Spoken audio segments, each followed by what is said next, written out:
waaw waa Boune génn leen seen doom gi nii Moussa Camara waa jaa ngi nii Bersa ngi nii waaw kooku mooy président Pape Moussa waa jaa ngi nii Bersa ngi nii président Pape Moussa Camara ngi nii le candidat de l'espoir mooy ki nga xamante ni mooy ki nga xamante ni moom la Boune yaakaar ci ay soxla yi yéen waa Boune dañu toll ci ay élection locale yi dañu toll ci ay élection locale yi ñu am ci ay adversaire politique mais président Pape Moussa Camara moo ci kenn koo xamante ni fii ci ñun lay yeewoo Massar Nord dootuñu ko bàyyi ak kenn dëkk bi li mu war a am dafa bari amul ay hôpital war na am ay canalisation ne serait-ce que ñu génn fi ndox mi war naa am ay poste de police ak i gendarmerie mais pourquoi pas mu am un CM boobu ba léegi nag ñu nekk ay dépendant di ci dépendre ñi fi nekkoon il est bien temps pour que ñu investir président Pape Moussa Camara mu régler situation mooy ki nga xamante ni waaw boo defar école Boune bi li fi yàqu morgue bi noonu buñ fi nekkee lépp du jeex c'est le candidat de l'espoir Pape Moussa Camara moo génn nii tey waa Boune ñoo ngi leen di nuyu di leen wax ni élection yi tamit élection Boune la élection Kër Massar Nord la dañoo bëgg 2022 ngeen bàyyi seen xel dañoo bëgg a marqué histoire ñu bëgg a yéen ñëpp ngeen voté la liste comme sa bopp.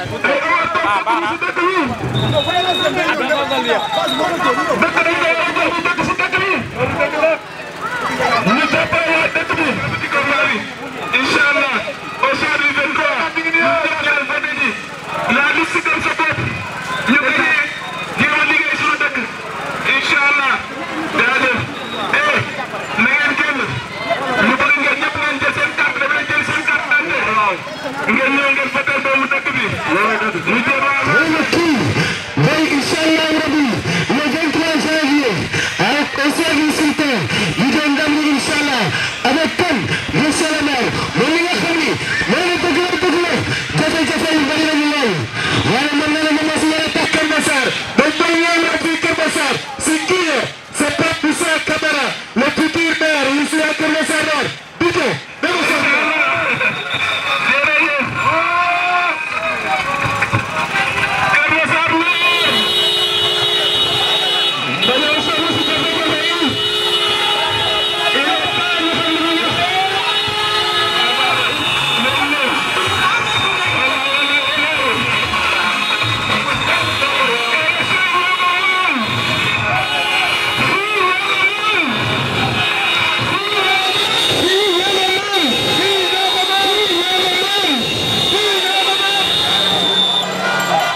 2023 na ñëpp dem voté ji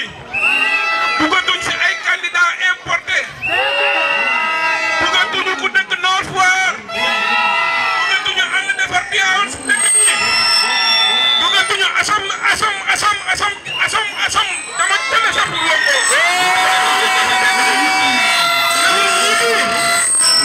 soxla wuñ leen ci sunu dëkk bi am na borom dëkk bi Ba Moussa la tudd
Ça,